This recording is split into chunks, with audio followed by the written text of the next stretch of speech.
یاد رکھنا امت کو پوری کو ایک طاقتور آواز بننا پڑے گا. ہمیں تھوڑا تھوڑا اوپر اٹھ کے سوچنا پڑے گا. خدا را اللہ تعالیٰ مجھے معاف کرے اگر کوئی بات میں ستی کر رہا ہوں. دل کی گہرائی سے عرض کرتا ہوں اب تو بڑا سخت وقت آ گیا. اب چونکہ اب تو کیمرے کی آنکھ آئی ہے تو وہ زخمی بچے دیکھے نہیں جاتے, وہ تڑپتی مائیں دیکھی نہیں جاتی, وہ سسکتی اور آواز دیتی بیٹیاں سنی نہیں جاتی.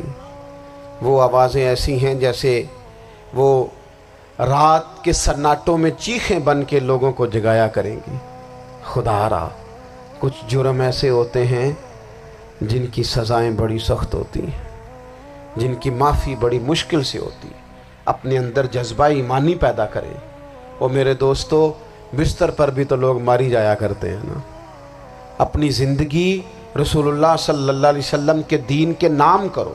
جذبہ جہاد, شوق شہادت اور عشق رسول, یہ عناصر ہیں جو امت مسلمہ کو پیروں پر کھڑا کریں. 2 منٹ کے لیے سوچو, امت اگر اسی طرح کٹتی رہی, پریشان رہی, دکھتی رہی اور باری باری کر کے, اقبال نے کیا کہا تھا؟ اس نے کہا تھا وطنوں میں, انہوں نے کہا تھا کہ ان تازہ خداؤں میں بڑا سب سے وطن ہے, جو پیرہن اس کا ہے وہ مذہب کا کفن ہے. تو اقبال ہم کیا کریں, کہنے لگے بازو تیرا توحید کی قوت سے قوی ہے, اسلام تیرا دیس ہے, کیونکہ تو مصطفی ہے.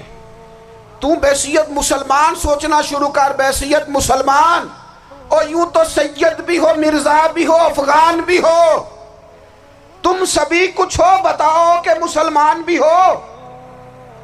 تمہارے اندر کہیں سے کوئی مومن بھی بولتا ہے کہ نہیں؟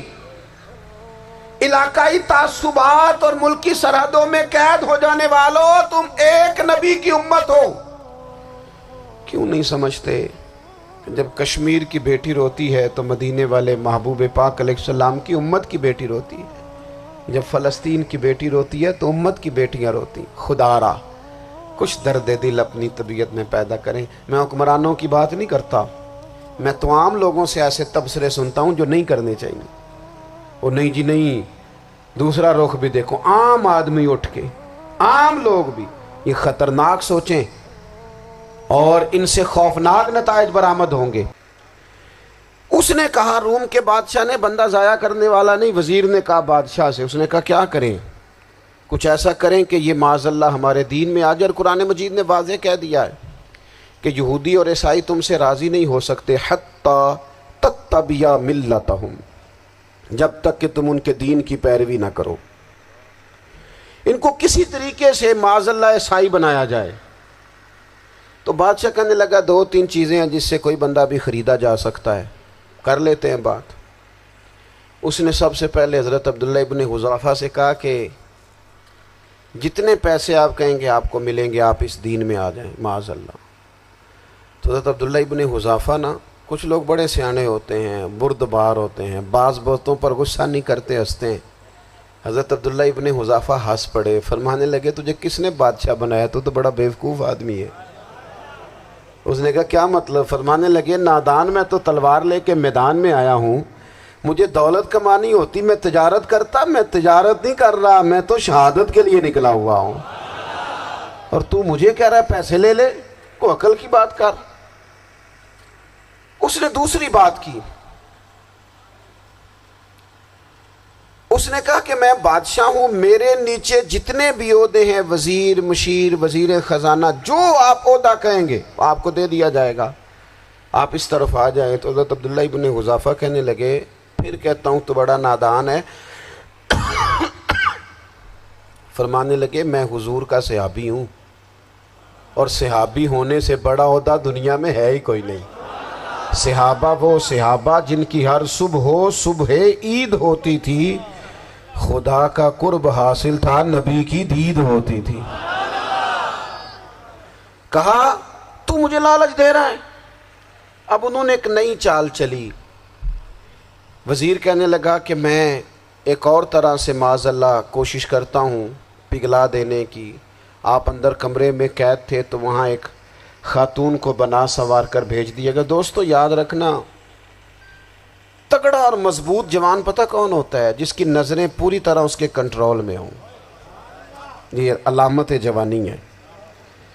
جس آدمی کا پوری طرح، دو لوگ دنیا میں کبھی کوئی کارنامہ سر انجام نہیں دے سکتے، ایک جو حرام کھاتا ہو، ایک جس کی نظر ناپاک ہو. محمد بن قاسم جب یہاں آئے تھے نا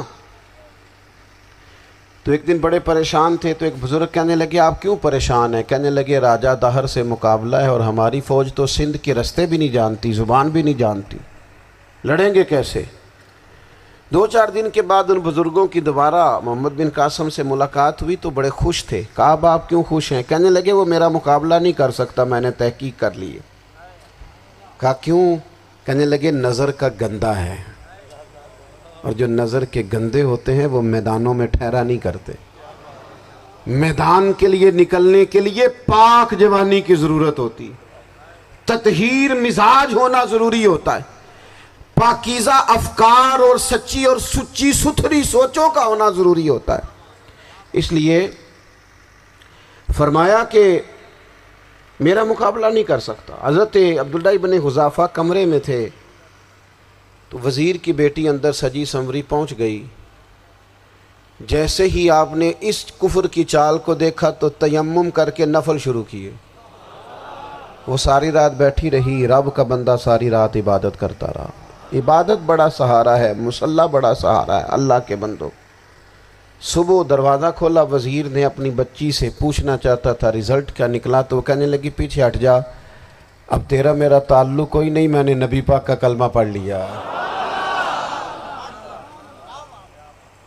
اس نے کہا میں نے بھی زمانہ دیکھا ہے، پر یہ کیا لوگ ہیں، کستوری کے بنے ہوئے، سندل سے دھلے ہوئے، کہ میں ساری رات کمرے میں رہی اور 100 اور 1000 آدمی جس جوان کا مقابلہ نہ کر سکے، اتنا طاقتور جوان کمرے میں رہا اور اس نے نظر اٹھا کے نہ دیکھا.